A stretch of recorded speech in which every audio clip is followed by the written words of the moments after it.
दुनिया में हज़ारों लाखों त्योहारें मनाए जाता है।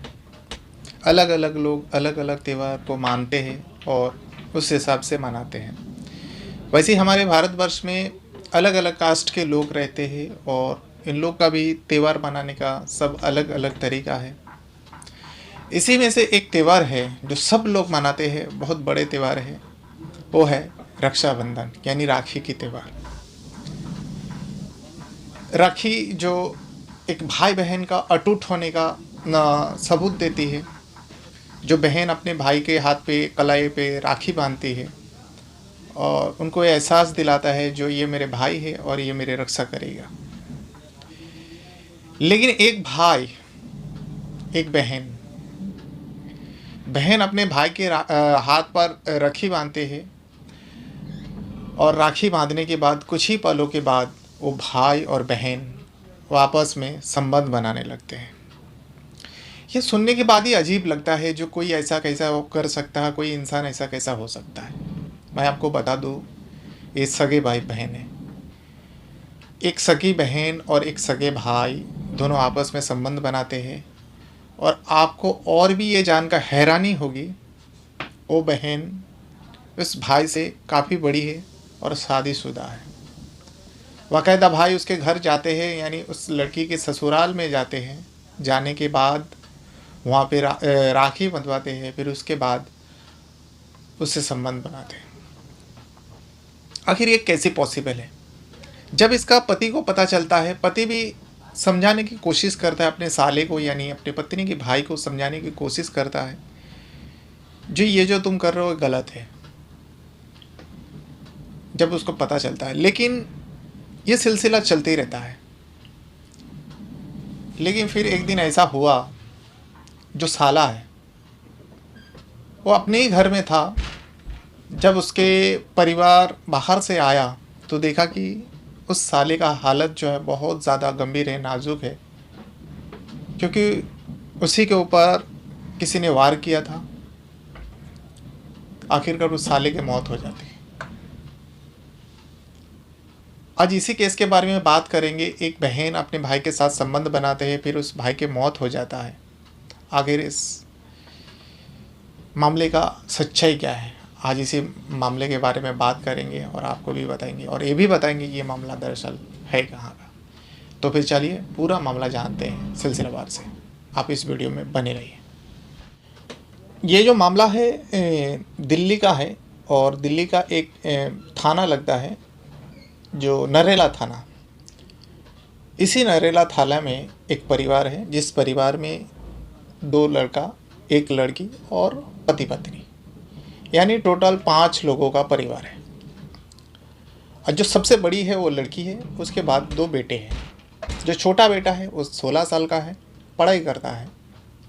जो बड़ा बेटा है अपने पिता के साथ एक कंपनी में नौकरी करता है, यानी दोनों बाप बेटा नौकरी करने जाते हैं। और वही जो माता है, जो यानी माँ है, वो भी नौकरी करती कि दूसरी जगह। अब जो बड़ी वाली बेटी है, जिस इलाके में रहता है थोड़ी ही दूरी में उसका शादी हुआ था, वो अपने ससुराल में रहती है। ये था पूरा परिवार। एक रोज ऐसा हुआ, जो बड़ा वाला बेटा और उसका पिता दोनों घर वापस आए। आने के बाद दरवाज़ा खोला तो देखा कि उसका जो छोटा वाला बेटा है लहूलुहान ज़मीन पे पड़ी हुई है। ये देखने के बाद दोनों बाप बेटे के होश उड़ जाता है। तुरंत ही उस बेटे को उठाते हैं और उसको ले जाके हॉस्पिटल में डालते हैं, एडमिट कराते हैं। लेकिन कुछ पलों बाद उस लड़के की मौत हो जाती है। सारे लोग इकट्ठा होता है। अब पुलिस को भी खबर मिलती है, क्योंकि मर्डर हुआ है। अभी घर के अंदर घुस के अब पुलिस वाले छानबीन करता है। छानबीन करने के बाद वो परिजनों से पूछताछ करता है, किसी से दुश्मनी है या आपका दुश्मनी है या इस लड़के का दुश्मनी है। तो पता चलता है किसी से ऐसा दुश्मनी नहीं है और मारने का मोटिव कुछ भी नहीं मिल रहा था पुलिस वाले को। अब पुलिस वाले जो उस एरिया में, हो सकता है ऐसा लूटपाट के इरादे से आया हो, घर पे कोई नहीं रहता हो, लड़का था तो उसको मार के लूटपाट, लेकिन लूटपाट का भी कोई निशानी नहीं दिख रहे थे। और उस इलाके में जितने भी सीसीटीवी है सब खंगाला, लेकिन उसका घर में घर के पास कोई सीसीटीवी नहीं था, इस वजह से पुलिस वाले को जो सीसीटीवी का जो मामला है वो भी खाली रहा। समय बीतते गया, दिन बीतते गया, आखिरकार पुलिस वाले को कुछ हाथ नहीं लग रहा था। इसी बीच बारी बारी से पुलिस वाले उसी परिजनों को पूछताछ कर रहे थे। पूछताछ करते करते अचानक उसका पिता और उस बड़े भाई जो है ये कह बैठते हैं, जो हम लोग जो काम करके घर वापस आए तो ताला खोला तो देखा कि जो छोटा वाला बेटा है वो सामने लहूलुहान पड़े। अब पुलिस वाले को माथा खनका, कोई इंसान घर पर है और बाहर से ताला लगा हुआ, ये अजीब लगता है। फिर इस एंगल से जब पुलिस वाले ने पूछताछ की तो पता चलता है इस घर में 5 लोग रहते हैं, जैसा कि पहले मैं बताया। उनमें से 3 लोग नौकरी करते हैं और जो बेटी है उसकी शादी हो गई, वो दूसरी पड़ोस में ही रहते हैं, और छोटा वाला बेटा जो है पढ़ाई करता है और घर पे रहता है। तो कहता है हमारे घर का जो मेन डोर का चाबी है, 3 चाबी बनी हुई है।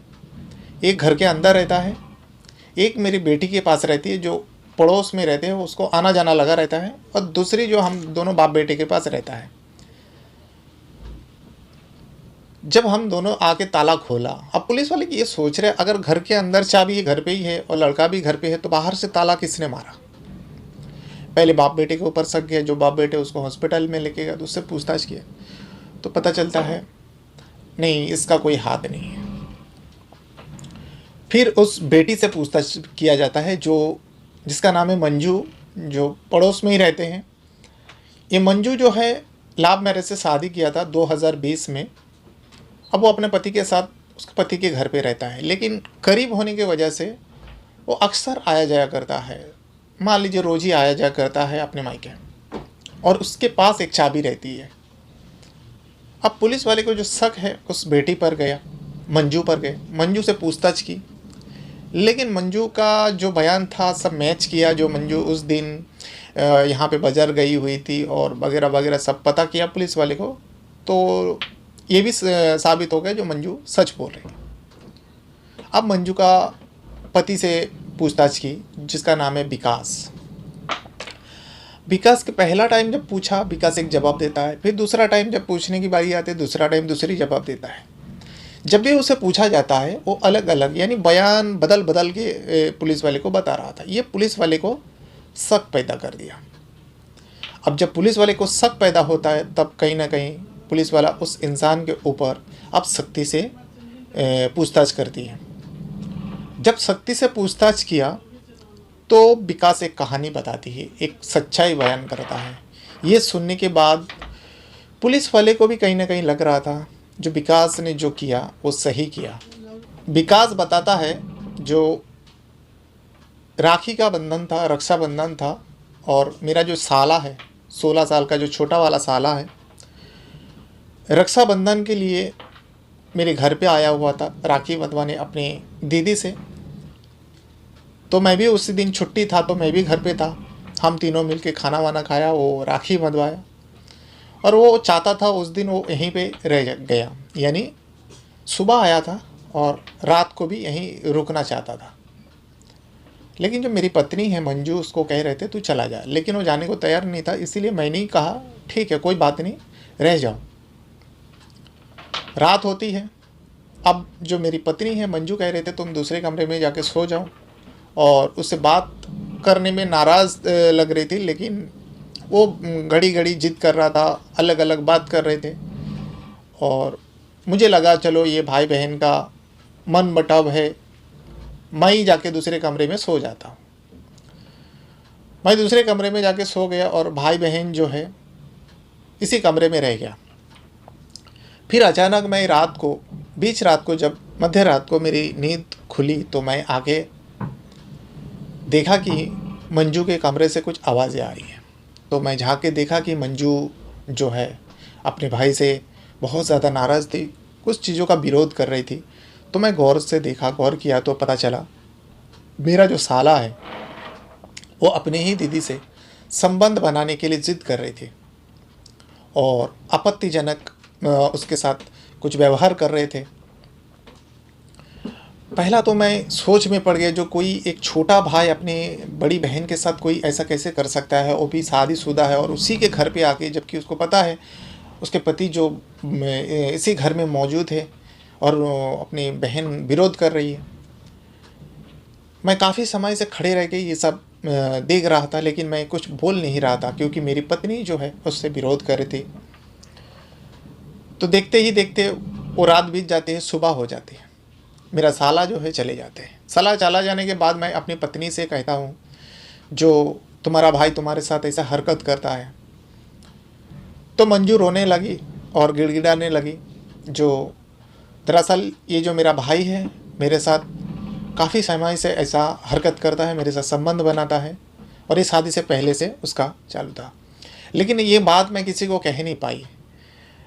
मैं अपने माता पिता को नहीं कह सकता और ना ही मैं आपको बोल सकती थी।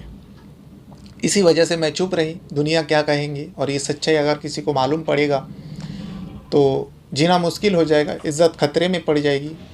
तो यही सोच के मैं चुप रही और मेरा भाई का जो जुल्म है वो मैं सहती रही। फिर वो जो विकास है, मंजू का पति, अपने साले के पास जाता है, जाके उसको समझाने की कोशिश करता है। विकास का कहना है, जो मैं उसको काफ़ी टाइम से उसको समझाने की कोशिश कर रहा था, लेकिन वो समझने को तैयार ही नहीं था। फिर एक दिन जब मैं उसके घर पे गया, उस साले के घर पे गया, दोपहर के वक्त, मुझे पता था कोई भी नहीं रहता, वो अकेला घर पे रहता है। तो मैं जब घर पे गया, उसको वही बात छेड़ा जो अपनी बहन, तुम एक काम करो, मेरे घर पे आया मत करो, वो हम लोगों को परेशानी होगी अगर किसी को पता चले। लेकिन वो सुनने को तैयार नहीं था, उल्टा वो मुझे डांटने की कोशिश कर रहा था, चिल्ला रहा था। जो एक तो तू प्यार करके शादी किया, तू मुझे ज्ञान दे रहा है, शिक्षा दे रहा है, यही सब बात होते होते बात इतनी बढ़ गई कि दोनों के बीच में हाथापाई होने लगे। और उसी बीच में गुस्से में आके उसके सर पे वार कर देता हूँ, वो ज़मीन पे गिर जाता है। फिर मैं 2-3 बार और वार करता हूँ, उसकी मौत हो जाती है। अब ये पूरी कहानी जब विकास ने सुनाया, जब पुलिस के ज़रिए ये कहानी, ये सच्चाई सामने आया, सब लोगों को लगने लगा जो विकास जो किया सही किया। लेकिन यहाँ पे एक भाई और बहन का जो रिश्ता है, वो भी रक्षाबंधन के दिन राखी बंधवाता है, फिर उसके बाद उसी के साथ संबंध बनाता है। वाकई दोस्तों, आज समाज बहुत ज़्यादा गिर चुकी है और इस कहानी जो सामने आई है सबको यकीन नहीं हो रहा था, लेकिन ये सच्चाई है। और इसी को सच मान के अभी विकास को अरेस्ट किया है, क्योंकि उसने भले ही एक गंदगी समाज से दूर किया हो, लेकिन उसने क्राइम किया है। उसे पुलिस में जाना चाहिए था, अपनी पत्नी के साथ मिलकर उसके खिलाफ़ कार्रवाई करना चाहिए था, बल्कि उन्होंने गलत किया। उसने अपने कानून को हाथ पे लिया और एक मर्डर जैसा संगीन जो जुर्म होता है, क्राइम होता है, उस क्राइम को हाथ पे लेकर वो अपनी ज़िंदगी बर्बाद कर दी। फ़िलहाल तो उस विकास को जेल हो गया, उसके ऊपर कार्रवाई करके 302 के धाराएँ लगे जो मर्डर का, हत्या का होता है। ये था पूरी कहानी जो दिल्ली नरेला थाना इलाका के था। और इस वीडियो के बारे में अगर आप कुछ कहना चाहेंगे, कुछ बताना चाहेंगे, तो इस वीडियो के कमेंट बॉक्स में ज़रूर बताइएगा। और अपने साथ साथ अपना परिवार का भी बहुत ज़्यादा ख्याल रखिएगा। और इस वीडियो को देखने के लिए आपका बहुत बहुत धन्यवाद करता हूँ। Thank you.